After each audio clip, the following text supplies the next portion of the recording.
J'étais quelqu'un qui avait un fort désir d'honneur et de statut. Depuis toute petite, je cherchais à sortir du lot et à être supérieure. Comme on dit, les fonctionnaires sont supérieurs aux gens ordinaires. Même le fonctionnaire le moins important est mieux considéré que les gens ordinaires. Je pensais qu'avoir un poste de fonctionnaire signifiait avoir du pouvoir, être respecté et admiré où que l'on aille.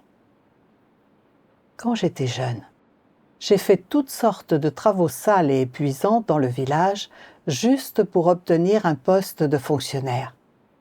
J'ai même travaillé dans les champs jusque tard dans la nuit, telle une héroïne de l'ombre. Mais à cause de mon faible niveau d'études, malgré tous mes efforts, je pouvais seulement être la directrice de la Fédération des femmes du village. En 1999, j'ai accepté l'œuvre de Dieu des derniers jours et j'ai accompli mon devoir de prédication de l'Évangile dans l'Église. Lors des réunions, en voyant les dirigeants supérieurs entourés des frères et sœurs qui leur posaient telle ou telle question, j'étais très envieuse. C'était bien d'être dirigeant. Tout le monde les entourait partout où ils allaient. Quel honneur! Un jour, quand l'œuvre de Dieu sera terminée, ces dirigeants seront sans aucun doute sauvés par Dieu. Je dois poursuivre consciencieusement. Si je pouvais devenir dirigeante dans la maison de Dieu, non seulement je serais hautement estimée par les frères et sœurs, mais j'aurais également plus de chances d'obtenir le salut et la perfection. Tant que je poursuivais assidûment et que je faisais bien mon devoir, j'aurais sans aucun doute l'opportunité de devenir dirigeante. À ce moment-là, l'Évangile venait juste de se développer dans notre quartier.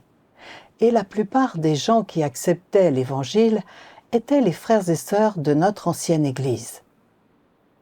Dès que les pasteurs les perturbaient, qu'ils devenaient négatifs ou faisaient face à des difficultés, je me dépêchais de leur venir en aide. Les frères et sœurs m'admiraient tous. Ils venaient me voir à la moindre difficulté. Bien que nous n'ayons pas établi d'église à ce moment-là et qu'il n'y avait pas de dirigeant d'église, mon travail s'apparentait à celui d'une dirigeante. Les frères et sœurs qui acceptaient comme moi l'œuvre de Dieu des derniers jours ont également dit : si quelqu'un d'autre ne peut être choisi en tant que dirigeant dans le futur, Ligine sera élue, sans aucun doute.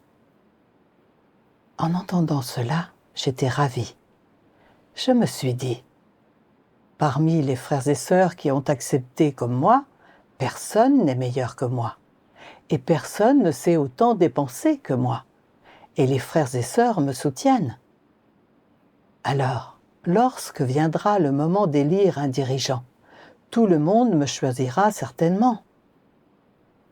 Au second semestre 1999, les dirigeants supérieurs sont venus dans notre quartier pour une réunion, disant qu'ils voulaient établir une église et élire un dirigeant. J'étais très heureuse. Je me suis dit que c'était couru d'avance, que j'allais être choisie comme dirigeante d'église. Lors de la réunion, j'ai attendu confiante l'annonce des résultats de l'élection par les dirigeants supérieurs.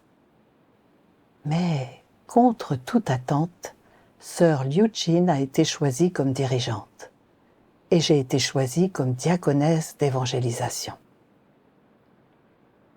Au moment où j'ai entendu les résultats, c'était comme si mon cœur avait été aspergé d'eau glacée, refroidi d'un coup au plus profond. Mon visage s'est figé et je me suis dit : je passe mes journées à prêcher l'Évangile, à abreuver les nouveaux croyants, à accueillir les frères et sœurs affairés en permanence. Et je n'ai même pas été élue dirigeante. Tout ce travail n'est-il pas vain ? Vu que je n'ai pas été élue dirigeante, les frères et sœurs vont sûrement dire que je ne suis pas aussi compétente que Liu Jin. Comment puis-je me montrer? De retour chez moi après la réunion, plus j'y pensais, plus je me sentais blessée.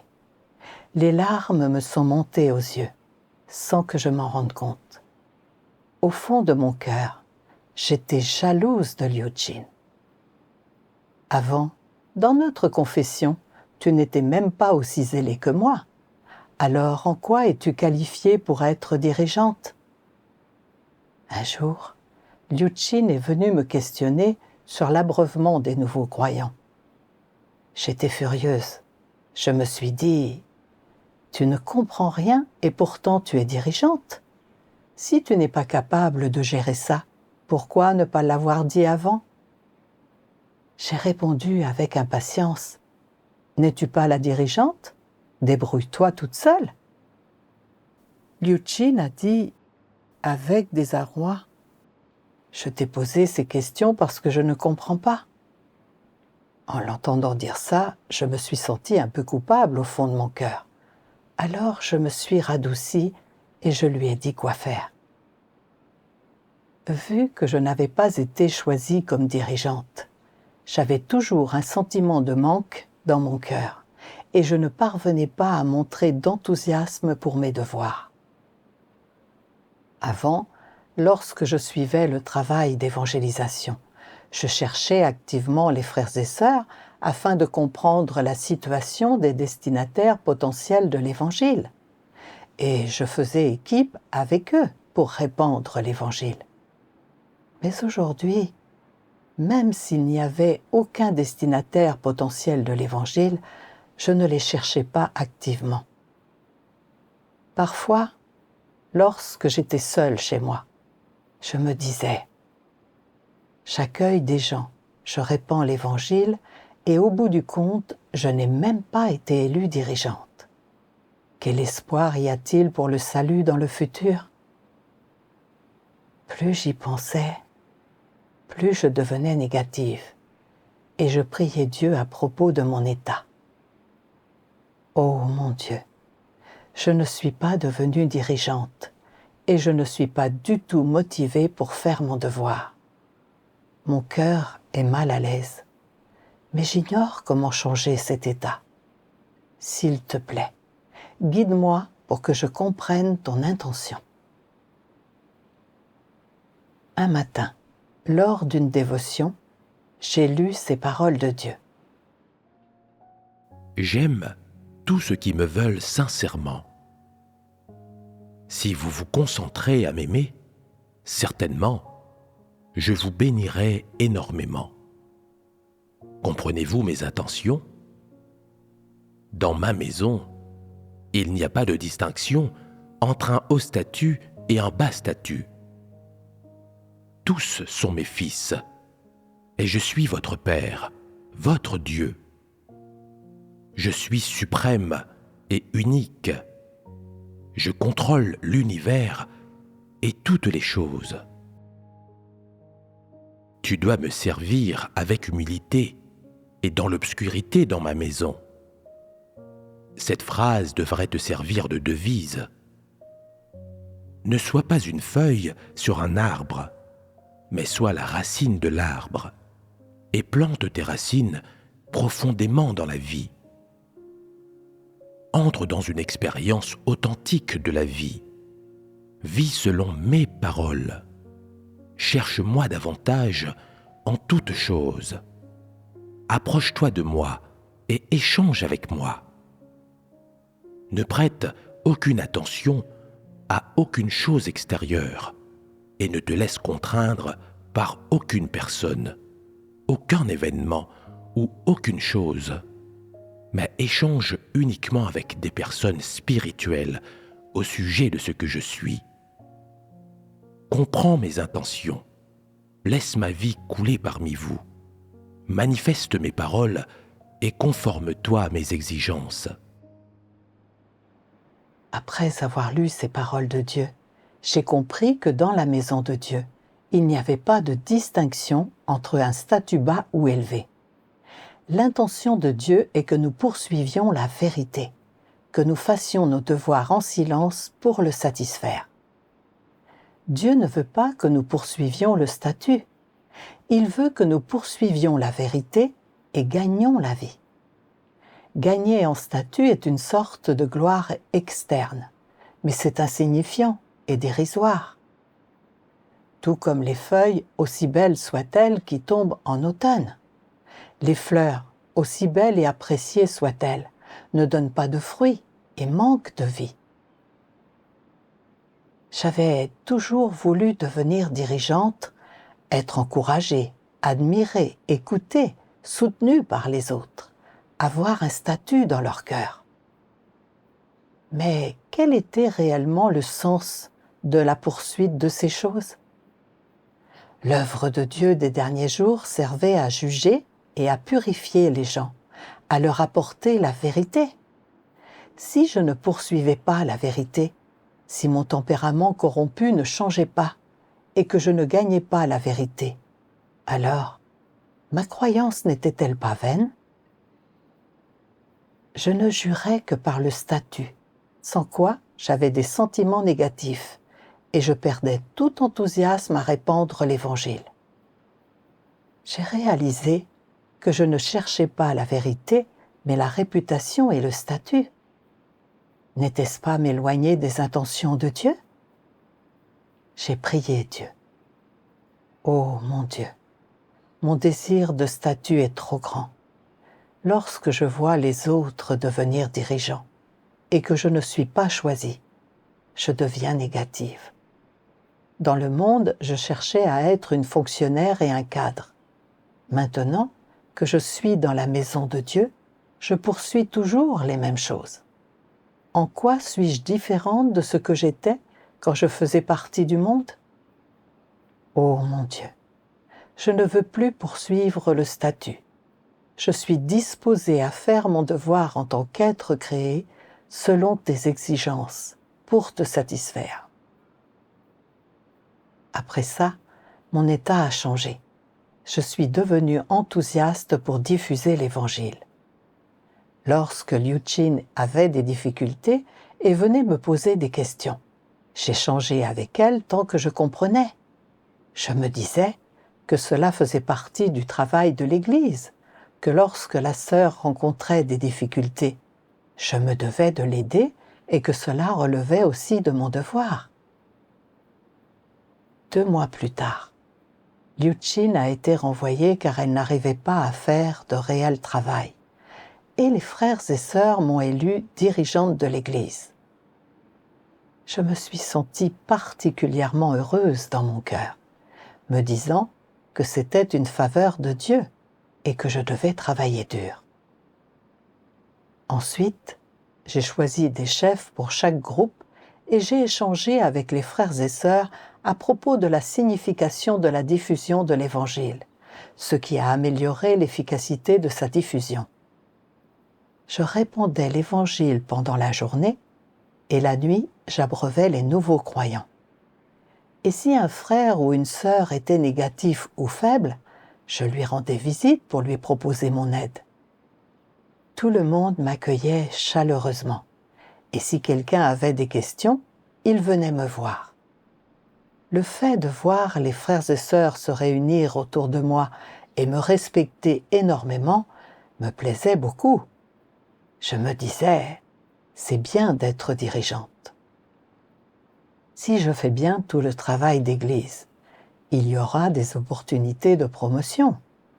Si je peux devenir haute dirigeante, on me respectera encore plus. Plus tard, les dirigeants supérieurs sont venus se réunir avec nous. Ils voulaient choisir un prédicateur parmi plusieurs dirigeants d'église. Je me suis dit, notre Église est la plus performante sur le plan de l'efficacité de la diffusion de l'Évangile et de l'entrée dans la vie des frères et sœurs. Et en plus de ma récente arrestation par le Parti communiste, et étant donné que je tiens ferme dans mon témoignage, j'ai des avantages par rapport à eux, à tous les niveaux. Je suis sûre d'être choisie comme prédicatrice cette fois. Contre toute attente, Sœur Won Siew a été élue. J'en ai eu le cœur complètement glacé. Et je me suis dit, pourquoi a-t-elle été choisie et pas moi? Tout le travail de notre Église obtient les meilleurs résultats. En quoi ne suis-je pas meilleure qu'elle?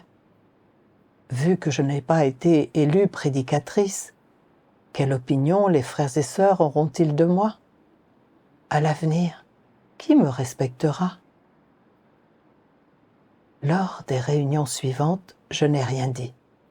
Je me disais que j'avais beau essayer, m'affairer, m'épuiser.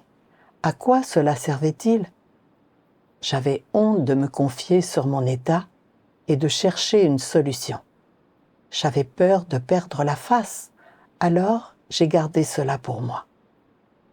Plus tard, Won-Soo a organisé une réunion pour plusieurs dirigeants d'église. Tout le monde a écouté attentivement, mais je l'ai assez mal pris. Je me disais qu'être prédicateur était vraiment différent. Cela vous apportait prestige et respect où que vous alliez, et les gens vous écoutaient. Si j'étais la prédicatrice, les frères et sœurs tourneraient certainement autour de moi. Mais là, il fallait que je l'écoute, et je me sentais déséquilibrée. Lors de la réunion, lorsqu'elle a mis en œuvre le travail, j'étais peu disposée à coopérer. Je me disais, avant nous étions homologues, tu ne vaux pas mieux que moi, et maintenant tu organises le travail pour nous. Si je suis tes instructions, n'aurais-je pas l'air d'être inférieure à toi? Won-Soo m'a posé des questions sur les problèmes dans le travail de notre Église. J'ai répondu nonchalamment, d'un air indifférent. Notre Église n'a pas beaucoup de problèmes, nous les avons résolus par nous-mêmes. Puis, elle a posé des questions concernant l'avancement de notre travail d'évangélisation. Et je n'ai plus voulu répondre. Alors, je lui ai répondu d'un air sévère. L'efficacité de notre travail d'évangélisation va sans dire. D'autres églises n'atteignent même pas la moitié de nos résultats mensuels. Lorsqu'elle s'est enquise de la situation concernant les nouveaux venus, je me suis impatientée et j'ai dit « Les nouveaux venus sont abreuvés par quelques dirigeants et ouvriers de nos rangs, et ils s'en sortent bien. Si tu ne le crois pas, tu peux aller voir par toi-même. » Won-Soo s'est senti entravé par mon attitude, et l'ambiance de la réunion est devenue gênante. Je vivais constamment dans un état de jalousie et d'insatisfaction, et mon âme était sombre. Je ne m'intéressais plus à mes devoirs et ne les faisais que machinalement. Lorsqu'il y avait des destinataires potentiels, je ne voulais plus leur répandre l'Évangile. L'efficacité de la diffusion de l'Évangile a commencé à baisser. Lorsque les dirigeants venaient échanger avec moi et m'aider, j'étais incapable d'écouter. J'ai fini par être renvoyée. Après ça, j'ai réfléchi sur moi-même. Pourquoi me suis-je sentie gênée et insatisfaite quand Won-Soo est devenue prédicatrice? Alors j'ai prié Dieu, lui demandant de m'éclairer et de m'aider à connaître et résoudre mes propres problèmes. Plus tard, j'ai lu ces paroles de Dieu. Dans votre recherche, vous avez trop de notions, d'espoir et d'avenir qui sont personnelles. L'œuvre actuelle vise à émonder votre désir de statut et de vos désirs extravagants. Les espoirs, le statut et les notions sont tous des représentations classiques d'un tempérament satanique. Pendant de nombreuses années, les pensées sur lesquelles les gens ont compté pour leur survie ont rongé leur cœur, au point qu'ils sont devenus traîtres, lâches et méprisables. Non seulement ils manquent de détermination et de résolution, mais ils sont aussi devenus cupides, arrogants et obstinés. Ils manquent absolument de toute détermination qui transcende leur être, et plus encore, ils n'ont pas du tout de courage pour se débarrasser des restrictions, de ces influences sombres. Les pensées et la vie des gens sont tellement pourries que leurs perspectives sur la foi en Dieu sont encore insupportablement ignobles. Et même lorsque les gens parlent de leurs perspectives sur la croyance en Dieu, c'est tout simplement insupportable à entendre. Les gens sont tous lâches, incompétents, méprisables et fragiles. Ils ne ressentent pas de dégoût pour les forces des ténèbres, et ils ne ressentent pas d'amour pour la lumière et la vérité. Ils font, au contraire, tout leur possible pour les expulser. Bien que vous ayez atteint cette étape aujourd'hui, vous n'avez toujours pas laissé tomber le statut, mais vous vous efforcez toujours de vous en enquérir et vous l'observez quotidiennement, avec une profonde crainte qu'un jour votre statut soit perdu et votre nom ruiné. Les gens n'ont jamais mis de côté leur désir de facilité. Grâce à ces paroles de Dieu, j'ai compris que la situation d'aujourd'hui avait pour but de révéler mon désir de statut et ma corruption, et de m'aider à inverser mes points de vue erronés sur la poursuite. J'avais toujours poursuivi réputation et statut, et après être devenue dirigeante d'église, je voulais même être prédicatrice et haute dirigeante, désirant occuper un poste élevé et bénéficier des avantages du statut. Avant que le prédicateur soit choisi, je me levais tôt et je travaillais tard, répandant l'Évangile et abreuvant les nouveaux croyants, m'affairant à longueur de journée. Mais quand je n'ai pas été choisie comme prédicatrice, je suis devenue négative et négligente dans mes devoirs, ne voulant même pas répandre l'Évangile lorsqu'il y avait des destinataires potentiels.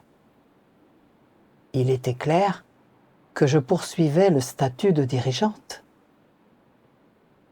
Plus tard, j'ai réfléchi. Pourquoi étais-je aussi obsédée par le statut ?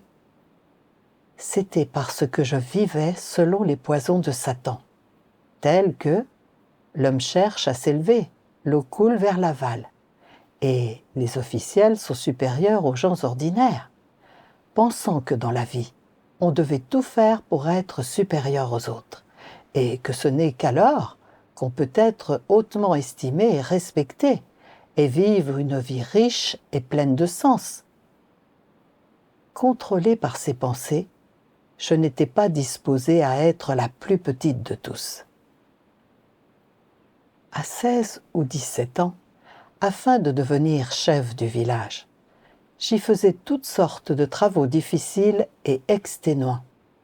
Tard le soir, je travaillais comme héroïne anonyme dans les champs. À 19 ans, je suis devenue directrice de la fédération des femmes de notre village. Après avoir accepté l'œuvre de Dieu des derniers jours, lorsque les dirigeants supérieurs nous ont réunis, que les frères et sœurs autour d'eux cherchaient des réponses, je les ai enviés dans mon cœur. Afin d'être choisie comme dirigeante, j'ai renoncé et je me suis dépensée travaillant assidûment du matin au soir, prête à endurer n'importe quelle difficulté. Une fois devenue dirigeante d'église, j'ai même voulu être prédicatrice, désirant avoir un poste plus élevé. N'ayant pas été élue prédicatrice, je n'ai pas accepté de ne pas avoir de statut. Et j'ai rejeté la prédicatrice fraîchement élue. Je n'étais pas disposée à écouter son échange et sa mise en œuvre du travail. Et quand elle s'enquérait de notre travail d'église, j'étais indifférente, lui manifestant mépris et dédain, ce qui l'a conduite à se sentir entravée par moi. Le fait que je puisse exclure et dénigrer les autres quand je n'atteignais pas un certain statut montrait que j'étais vraiment mal intentionnée Ce que je révélais était le tempérament d'un antéchrist. Dieu est le Créateur. Seul Dieu mérite adoration et révérence. Je n'étais qu'un être créé, une personne corrompue. Quelle qualification avais-je pour forcer les autres à m'admirer? Je manquais réellement de raison et de vergogne. Dieu m'avait donné l'opportunité de pratiquer les devoirs d'une dirigeante, espérant que je poursuive la vérité, que je coopère harmonieusement avec les frères et sœurs, que nous nous complétions, accomplissions nos devoirs ensemble. Mais je ne poursuivais pas la vérité. Je poursuivais sans cesse le statut pour que les autres m'admirent. Au nom de la réputation et du statut, je pouvais même être jalouse et envieuse, entraver et exclure les autres, causer du tort aux frères et sœurs et des perturbations au travail de l'Église. J'ai réalisé que poursuivre le statut était le chemin de résistance à Dieu, et que si je ne me repentais pas, je finirais par faire face à la punition de Dieu. J'ai prié Dieu. Ô mon Dieu, je suis une personne corrompue qui cherche sans cesse l'admiration des autres. Mes actions et mes actes sont si détestables pour toi. Je suis disposée à revenir vers toi, à ne plus poursuivre réputation et statut. S'il te plaît, guide-moi vers le chemin de la poursuite de la vérité. Un jour, j'ai lu ces autres paroles de Dieu. L'homme ne m'a jamais aimé sincèrement. Quand je l'exalte, il se sent indigne, mais cela ne l'oblige pas à essayer de me satisfaire. Il tient simplement la position que je lui ai donnée entre ses mains et la scrute. Insensible à ma beauté, il persiste à se gaver des bénéfices de sa position. N'est-ce pas là la faiblesse de l'homme? Quand les montagnes se déplacent, pourraient-elles faire un détour à cause de ta position?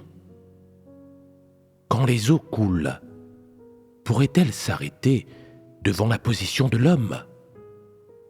Le ciel et la terre pourraient-ils être renversés par la position de l'homme? Je décide de la destination de chaque homme, non en fonction de l'âge, de l'ancienneté, du degré de souffrance et encore moins du degré auquel il inspire la pitié, mais plutôt selon qu'il possède ou non la vérité. Il n'y a pas d'autre option que celle-ci. Vous devez vous rendre compte que tous ceux qui ne respectent pas la volonté de Dieu seront punis. C'est un fait immuable. Par conséquent, tous ceux qui sont punis le sont à cause de la justice de Dieu et comme rétribution pour leurs nombreux actes mauvais. Après avoir lu ces paroles de Dieu, j'ai compris que le statut ne peut pas sauver les gens et que lorsqu'un désastre survient, avoir un statut ne garantit pas la survie. Dieu détermine la destination et l'issue des gens selon qu'ils possèdent la vérité ou non. En dépit de leur statut, tant qu'ils poursuivent la vérité et que leur tempérament subit une transformation, ils peuvent obtenir le salut de Dieu. Avant, je pensais que plus un statut était élevé, plus cela augmentait les chances d'être sauvé et perfectionné. Alors, je poursuivais inlassablement le statut, disposé à tout abandonner et à endurer n'importe quelle difficulté, quoi qu'il en coûte, pour obtenir un statut. Pour moi, obtenir un certain statut était un but à atteindre et une direction à prendre dans ma vie.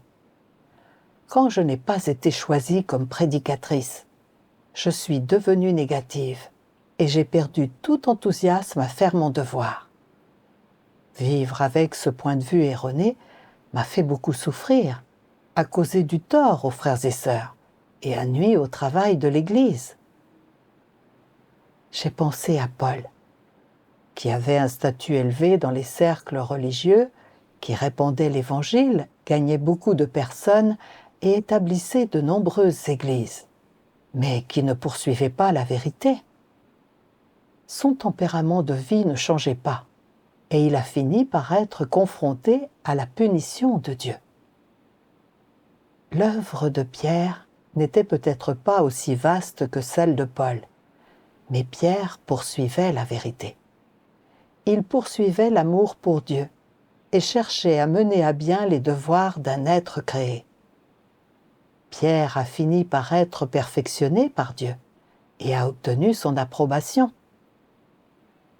Avant, je vivais selon un point de vue erroné.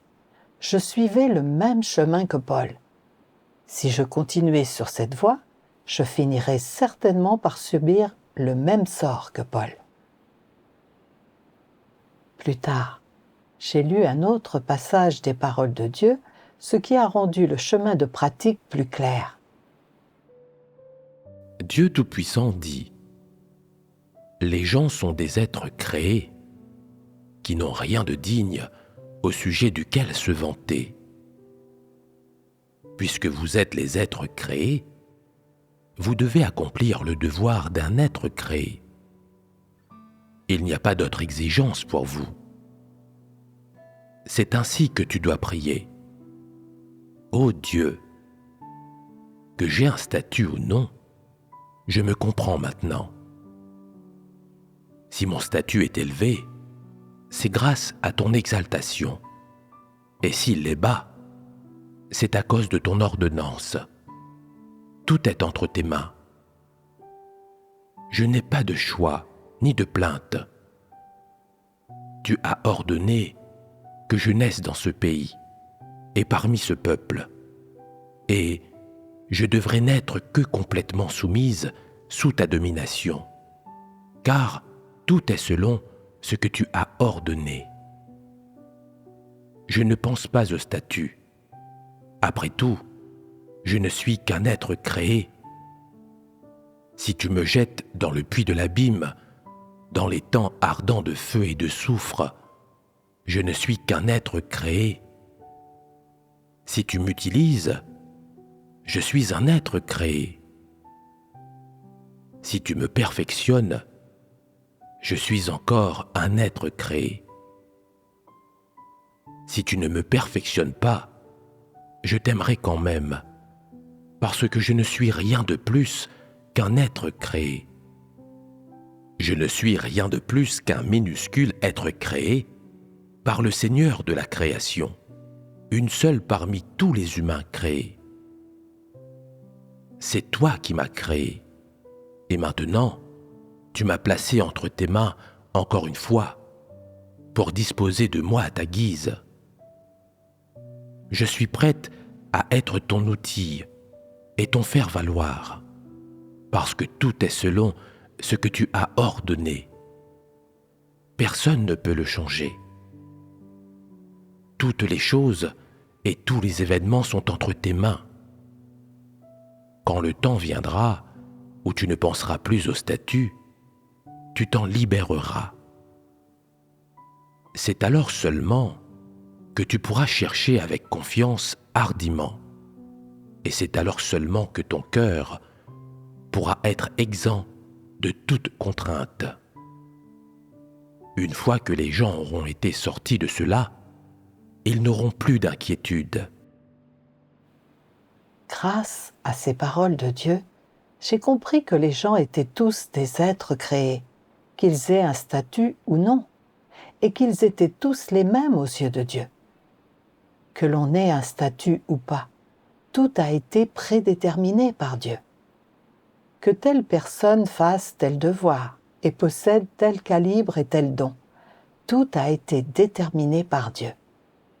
En tant qu'être créé, les gens doivent se soumettre aux arrangements et à la souveraineté de Dieu. Auparavant, j'avais sans cesse l'ambition de devenir dirigeante.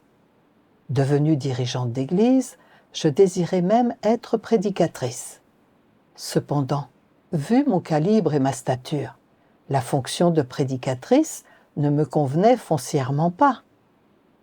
Lorsque l'Église venait de s'établir, mon rôle en tant que dirigeante d'Église consistait principalement à répandre l'Évangile et à abreuver les nouveaux croyants. De même, j'étais douée pour répandre l'Évangile et j'obtenais des résultats. Cependant, le rôle d'un prédicateur consistait à diriger plusieurs églises. Il requérait de solides compétences dans le travail et la capacité à échanger sur la vérité et à résoudre les problèmes. Mon entrée dans la vie était médiocre et je n'étais pas à la hauteur du travail d'un prédicateur. J'aurais dû me soumettre aux arrangements de Dieu. À présent, on me chargeait de diffuser l'Évangile et je devais mener à bien ce devoir. En réalisant cela, j'ai prié Dieu. Ô mon Dieu, j'ai poursuivi le statut et je ne me suis pas soumise à ta souveraineté et à tes arrangements, ce qui a nui au travail de l'Église. Désormais, je suis disposée à me repentir et à devenir un être créé soumis à tes orchestrations. En 2015, l'Église a organisé une nouvelle élection pour le poste de dirigeant et j'ai appris que de nombreux frères et sœurs voulaient m'élire. À ce moment-là, je me suis sentie à la fois heureuse et surprise. Les frères et sœurs avaient l'air d'avoir une haute estime de moi, ce qui prouvait que j'avais une certaine vérité-réalité. Je me suis dit que si j'étais choisie, je serais respectée où que j'aille parmi les frères et sœurs. Mais en pensant à ça, je savais que mon désir de statut était de nouveau en action.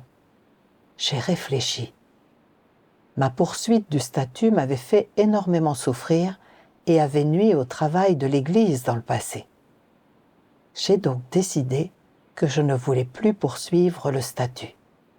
Au lieu de ça, je devrais me soumettre aux arrangements de Dieu et mener à bien mes devoirs.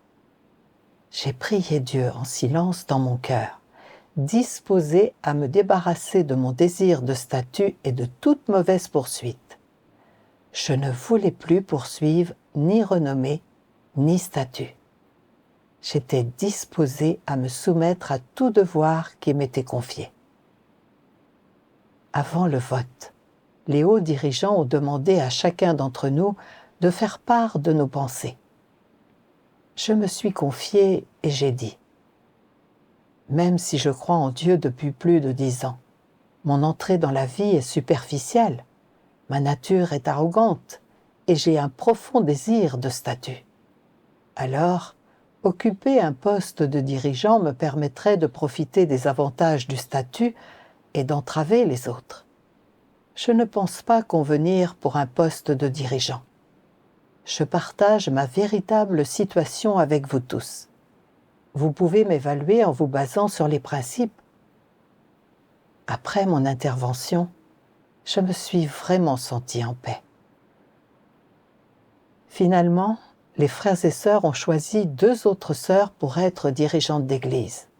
Et j'ai été élue diaconesse d'évangélisation. J'étais très reconnaissante envers Dieu et j'étais disposée à faire mon devoir sincèrement. Après ça, je me suis concentrée sur mon travail d'évangélisation. Les 2 dirigeantes d'église venaient de commencer à pratiquer, et lorsque je remarquais que certains aspects de leur travail ne convenaient pas, j'en parlais et j'échangeais avec elles pour renverser la situation. Je trouvais que cette approche était bonne. Avant, quand je voyais quelqu'un qui occupait un poste de dirigeant, je devenais fébrile, considérant cette fonction comme le but de ma poursuite. Maintenant, je comprends qu'on ne peut atteindre le salut qu'en poursuivant la vérité. Poursuivre le statut est futile. J'ai également appris à renoncer à mon désir de statut au plus profond de mon cœur. Peu importe qui devient dirigeant, je peux le traiter correctement. Je désire uniquement et résolument poursuivre la vérité, mener à bien mes devoirs et réconforter le cœur de Dieu.